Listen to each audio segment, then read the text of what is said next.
Welcome to the Enrollment Marketing Geeks podcast for school leaders, a conversation designed to help your team pursue wildly important enrollment goals and ridiculously practical seasonal priorities. Hosted by Rick Newberry with Enrollment Catalyst and Andy Lynch with Tassel. Enjoy the show. It's episode 2 of the Enrollment Marketing Geeks podcast for school leaders. I'm Andy Lynch, president and CEO of Tassel. So good to be with you all. And with me is Dr. Rick Newberry with Enrollment Catalyst. Say hello, Rick. Hello, it's great to be here with you all. Let's get down to business. Episode 2. In our first episode, we focused on the unique contributions from the head of school to healthy enrollment. And in this episode, we're going to focus on the director of marketing's unique contributions to healthy enrollment. And this is a fresh topic for us, Rick. Just this past week, we held our second virtual conference, GeekCon, which focused on the admissions playbook. And this was a significant part of that conversation, wasn't it, Rick? Yeah, very important to talk about all the different individuals and their roles in the enrollment marketing effort. So director of marketing was certainly one of the key positions that we talked about because it relates to admissions. Even though we were focusing in on the admissions playbook workshop, Yep. Marketing plays a key role in that aspect. Yeah. In order for admissions to have families to work with, the marketing function has to work. So let's jump in here. The director of marketing's unique contributions in independent and faith-based school world to healthy enrollment. And we like to give each of these roles sort of a one-line job profile. Like if all else fails, do this thing. Remember that this is your core focus as director of marketing. And what is that one-liner job profile for the director of marketing? Derives interest from qualified families. That's right. And Rick, I love how you approach this topic. You have this sort of quadrant of areas of responsibilities when it comes to the director of marketing. Give us a high-level overview of each of those 4 core functions for the director of marketing. Yeah, that's a great question, Andy. You know, as I talk to school leaders and I frame the responsibilities for the director or coordinator of marketing, and in fact, if I was writing a job description, these are the 4 main responsibilities I would include in that. Number 1 is lead generation. So how are we going to create interest for the school, for the admissions pipeline? We want to keep the top of the funnel full. Secondly is storytelling. So how can we tell the story of our school 24/7? Third is brand awareness. So how can we keep the school present in the community? How can we keep it top of mind? How can we network with community leaders and organizations? And then fourth is communication.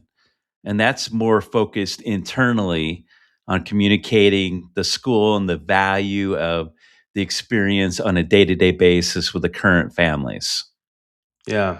So starting with inquiry generation, that is a focused effort, and we can talk about different ways that they go about doing that. But when we think about driving inquiries from qualified, right fit families, you know, there is a distinction between that inquiry generation piece and just general brand awareness. And I think it might be helpful for our audience for you to hear you just talk through that distinction. Like, what is the difference between just raising brand awareness in general and then inquiry generation in particular?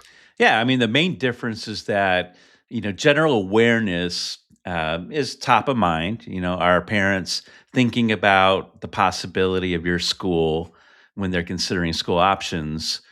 You know, the next level is to actually have prospective families raise their hand and express interest in your school.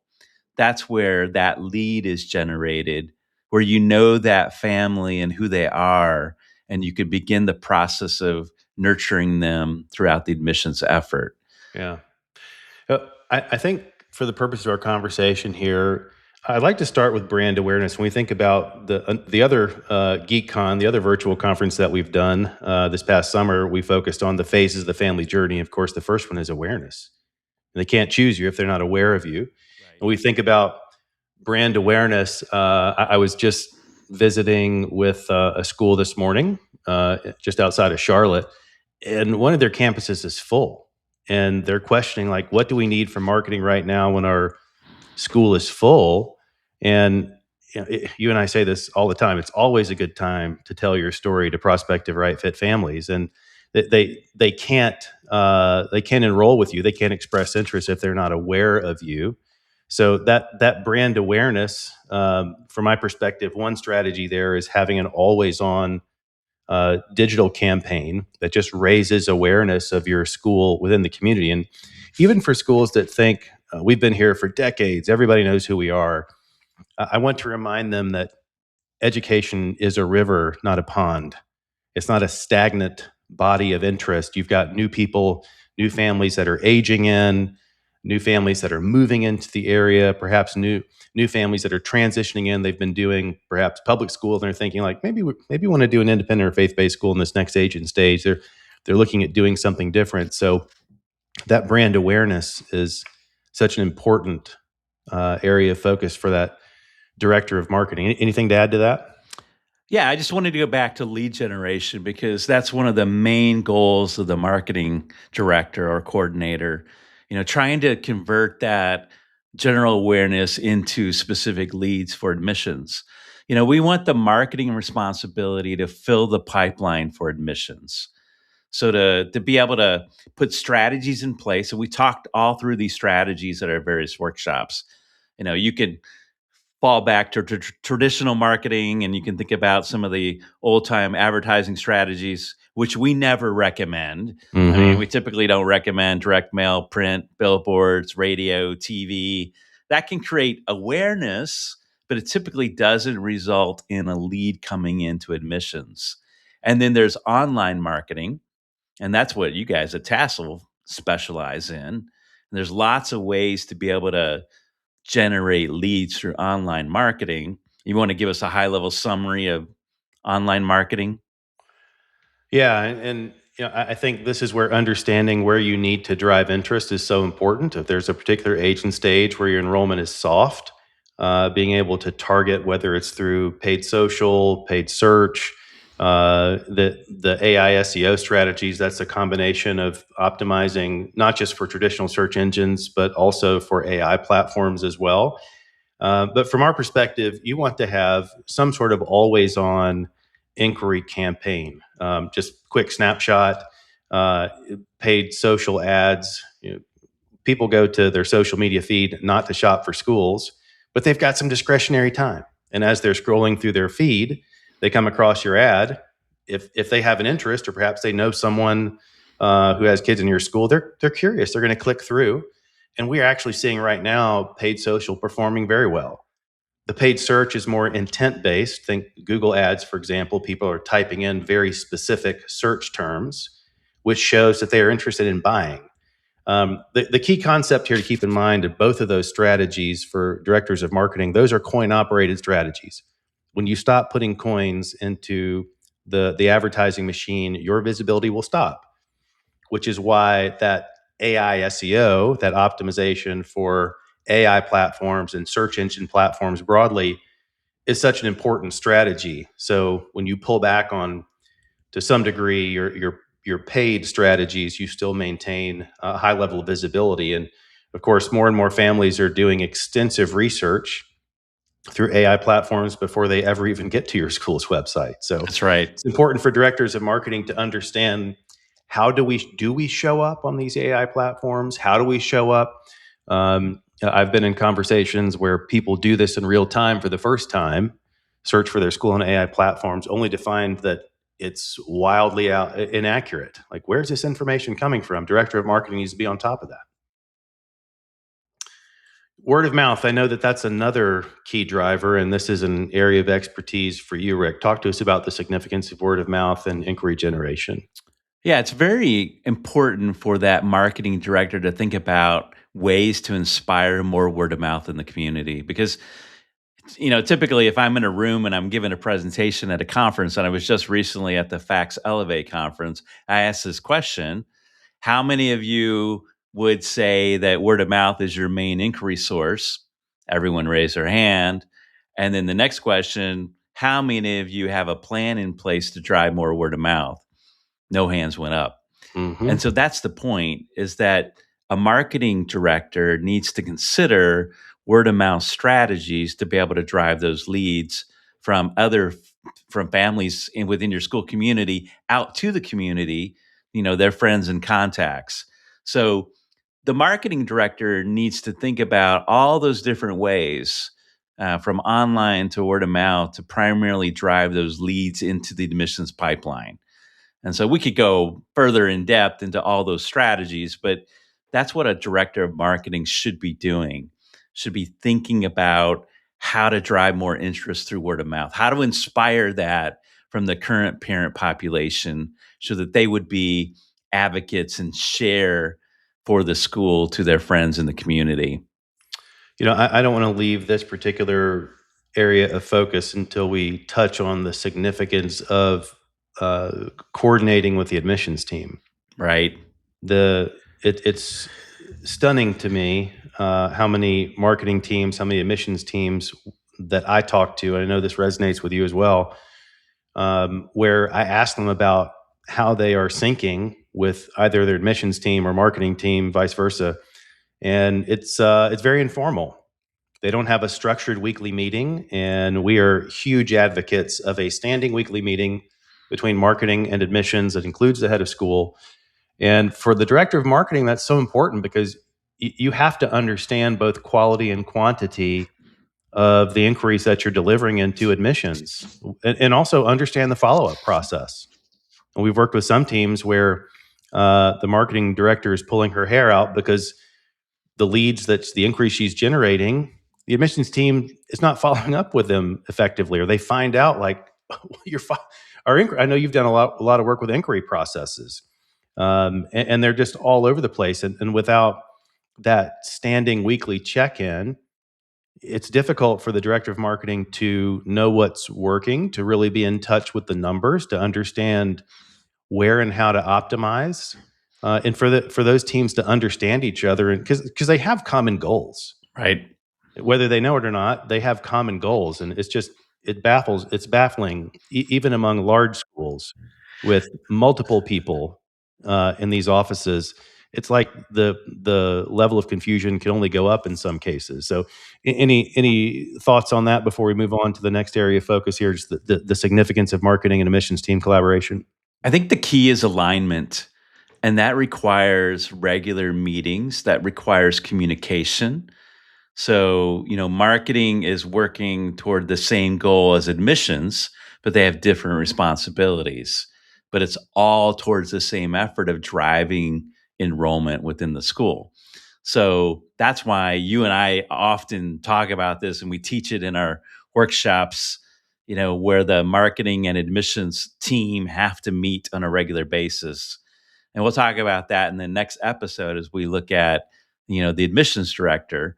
But the admissions director, the marketing director, and the head of school, which we talked about in Right. episode number 1, have to be aligned, where they're coming together and they're sharing, exactly what they're doing. They're working and focusing on the plan, and moving the entire effort forward. So everyone has a key role in that. And that's why alignment, I think, is key across the board.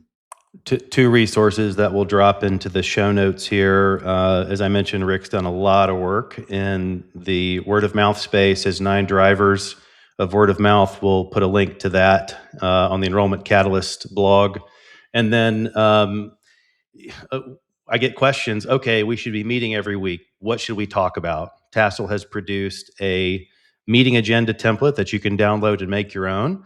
It just outlines here's the recurring meeting agenda for marketing and admissions, and bringing in that head of school, so you have a framework to run that playbook on every week. That is such a helpful resource, because a lot of times when I'm working with school teams, it's like, what are we going to talk about?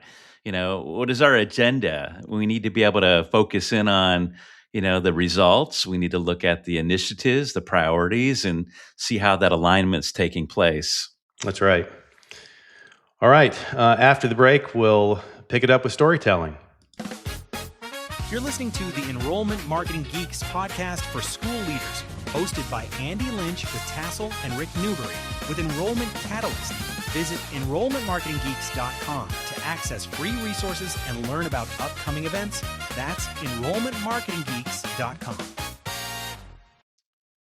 All right, the third area of focus, storytelling. So Rick, storytelling, there's a lot that passes for storytelling that I think is wide of the mark. So when we think about dialing it in for school world, put a finer point on that for us. What do you mean when you say storytelling?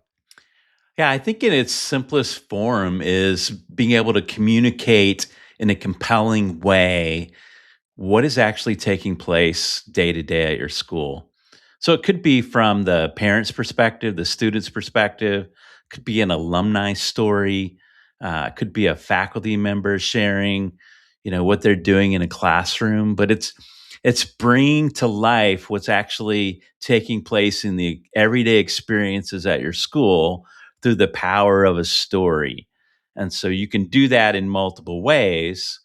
You think about all the online channels where you can share through a website, through a storytelling section, through social media channels. I mean, that gives us a great outlet to be able to showcase the stories about our schools. Yeah. And just to recap there, those four areas of focus, those four categories of stories, students, parents, faculty, staff, and alumni, those are the four different types of stories. And one framework that we've used successfully on school websites is you have those four categories available right on the homepage. You immediately start telling those stories. And for some folks in that director of marketing seat, they're probably hearing this thinking, Rick, Andy, I hear you. That sounds like a great strategy, but it also sounds like a ton of work. I mean, how am I going to line up these interviews and host? It's never going to be a 20-minute conversation. It's going to turn into 45 minutes or an hour every time. And now I've got to synthesize these notes and write this long story and check with. But it doesn't have to be that way. I mean, think about the repeatable process, Rick. I mean, what are some approaches where they can turn this into a repeatable process? Yeah, I think about my coaching and my work with schools, and I'm always recommending that they start with 5 or 6 core questions. They drop those questions into an online form. I mean, it could be a Google form, Yep. and they're essentially sending that or sharing it to their target audience, a specific parent, for example, or maybe at the start of the school year is a great time to do this with all your faculty and staff and have them complete this form. They're providing you with the content. So you're not actually having to sit down with that individual and interview them. They're answering the questions, they're giving you the content. Now you can choose what to do with it. It could be as simple as adding that to your website in more of a Q&A format, or you could use Claude or ChatGPT and drop it in and be able to take it and the Q&A format and turn it into an article. And so that's a great way to be able to harness the power of storytelling. So then you have this section on your website that becomes your archive of all your stories. Again, stories of your people. In fact, think about it now. In a few weeks, a number of schools will be starting and others will be launching in early September. And you have all these new families that have just chosen your school. So why not target them through a form like this and have them complete questions about why they chose your school? Those new testimonials are powerful, and you could use that on your website. You can share it in social media. In fact, if I was looking at a school social media channel, and I do this often, I don't want to see announcements. I want to see stories about your people and stories about your programs. So that's a great way to be able to consider a main part of this fourfold job description for a marketing director is the power of stories. And this can live in a tagged section of your blog, which, by the way, if your school does not have a blog, you really need to have that in place, not just for this, but to increase your visibility and leverage with AI platforms. You could also have a dedicated stories module, a bespoke module that works on your website just to serve these up, and just think about the significance of building a library of these over time. I'm thinking about Westminster Catawba Christian School in Rock Hill, South Carolina. I mean, Rick, you made that recommendation to them, what, back in 2019? Was that what it was? I think so. Yeah. And they have taken it to heart and have built a huge library. And when admissions is having a conversation with a family, they can say, "Oh, there was a kid with similar interests. We actually tell her story. I'm going to send you that link as part of the follow up process." Or your child has an alumni or has an interest in this. We have an alumni. We have alumni who have that interest as well. I'm going to send you that story of success. So just a phenomenal area of opportunity, and it's fairly low cost. It's just the time that it takes to do it. Yeah, one of the things that I see is that the power of story resonates with prospective families because they're looking for a school community where they're going to find other people that are like them Mm-hmm. or that they can connect with. And so they want to imagine themselves in the story that you're telling. And so that's the power of your storytelling and why it should be a continual focus. And think about that questionnaire that we just highlighted for you. You know, you could then take some of those Q&A responses and turn it into video stories. You know, you could have video shorts on YouTube, certainly use it in Reels on Instagram, but you have the power of telling the story in a variety of ways. So this is, I think, one of the core responsibilities and that marketing position, and that's going to help drive that interest. I mean, I always have prospective parents tell me that whenever they discover a school and they want to find out more, they'll go to their social media channels and they'll peer into Facebook and Instagram and they'll see what life is like and they'll make the judgment call as to whether or not this is the place where they want to be a part of. Do they want to align their family story with a school story that's being told? Yeah. And that's so important. And I think, again, if you're not leveraging AI effectively, this does not have to be a super heavy lift. If you have your form dialed in and you're getting what you need in that form, and you have a framework built out in your AI platform that understands what to do with that raw data, you can get a really powerful first draft in like less than 30 seconds. So it's an important process. And I'm going to go back to the significance of having that standing weekly meeting, because in that standing weekly meeting, that's where you get the accountability. Because if you don't have accountability in place for this seasonal priority, and start small. You don't have to do all 4 categories of stories at once. I think focusing first on stories of student success, then stories of parent success, because that gets into, Rick, what you were talking about earlier, that the marketing term is the theory of social proof. If it works for them, it could probably work for me too. So build out that framework and then hold yourself accountable through that standing weekly meeting. All right, let's move on to the 4th area. Comms, communications, internal comms, by whatever term you all refer to that at your school. It's managing those internal communications. And, this can be a black hole. It's an important area because this is a major driver for parent satisfaction. You know that from your parent surveys that you do, Rick. Families want to be communicated with, and communicated with sufficiently, not too much, not too little, through the right channels. But this can be a bit of a black hole for a director of marketing who can suddenly find him or herself just drowning in internal requests. Can you help me get this out? Can you help me write this speech? Can you rewrite this blog post? Can you get into the desktop publishing game? Can you design this thing for me? I need this poster. I need these t-shirts, et cetera, et cetera. And before you know it, 50, 60, 70% of your time can be eaten up with internal comms. And what goes suffering is the brand awareness, the inquiry generation, and the storytelling, which you need to continue to drive interest from prospective right fit families. So first, Rick, I want to get your thoughts on how to maintain a balance here to where comms is getting what it needs and the inquiry generation function is getting what it needs. I think one way to look at it is how much of a slice of your time should you spend in this area. And so let's just say roughly 25%, because this is the value of internal marketing. I mean, you think about your current parent population. You want to reinforce the value, why they should continue to be enrolled in your school. So it has everything to do with retention.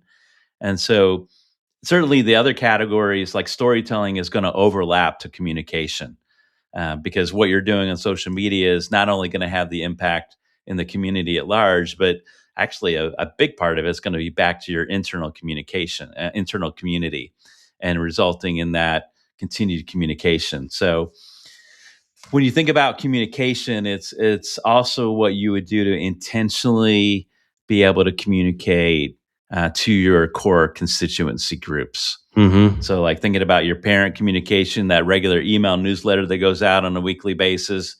What are you saying? How are you communicating about your different ages and stages within your school community? Is information easy to find?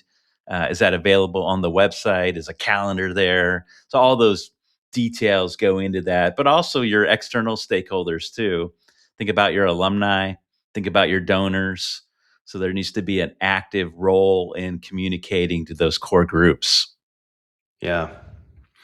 And I see this defined differently based on team size, but I think it should send up a flare if the director of marketing is spending more time in support of development, the fundraising effort, sending out internal communications to the point where the inquiry generation piece, the storytelling piece goes wanting. It's time to consider perhaps even a fractional hire to come in a support role to make sure that the school doesn't take its eye off the ball in storytelling and inquiry generation. Yeah, Okay. it goes back to that main point we started with. What is the role of the director of marketing? Is to drive interest from qualified families. It's not about trying to drive more interest from donors to get, more money coming into the school, although that's a part of it, but it's not the driving focus of what the marketing director should be doing. Yeah, it's interesting. I can think about a workshop I led a couple years ago where the director of marketing had a window in which to share what was happening in marketing and spent the majority of his time talking about t-shirt requests and desktop publishing requests. Please use the form if you need something from us. And I get that that's a pain point, but there's an opportunity to talk about to your faculty and staff, this is how we're drumming up interest, and this is your role in helping us drive more inquiries and foster positive word of mouth. If so much of your time is taken up with requests to get things out the door internally, you need to just do a time study and say, what percentage of my time is eaten up with just internal requests? And if it's crowding out those other important areas, then you may need to look at either rewriting a job profile or making room on the bench for some additional help to focus on those internal functions. Very important, but all four of these areas need the focus that they need in order to pursue healthy enrollment. So, Rick, just quick recap for us those four areas, and then we'll wrap up today's episode. Yeah, the four areas are lead generation, storytelling, brand awareness, and communication. That should guide the framework for what your job responsibilities should be in the marketing role. Yeah, and I'll just put a bow on that. Held accountable and made visible through that standing weekly meeting between marketing and missions involving the head of school. So great conversation, Rick. In the next episode, we'll go take a look at the director of admissions role and those unique contributions to healthy enrollment. As we wrap up today, just want to mention we love getting together with all of our enrollment marketing geeks, as many as can join us in person. We would love to have you join us this November 11 and 12, 2026, at the First Academy in Orlando for the Enrollment Marketing AI Summit. This is going to be a day and a half of hands-on exercises with AI And if your team is looking to go deeper into AI and how you're leveraging that to help your teams go further faster, we would love to have you join us. You can learn more at enrollmentmarketinggeeks.com. Rick, this has been great. Thank you. Thank you. Thanks for listening to the Enrollment Marketing Geeks podcast for school leaders. If you found today's conversation helpful, be sure to follow the podcast, leave us a rating or review, and share this episode with a colleague. For more free resources and information on upcoming events, visit enrollmentmarketinggeeks.com.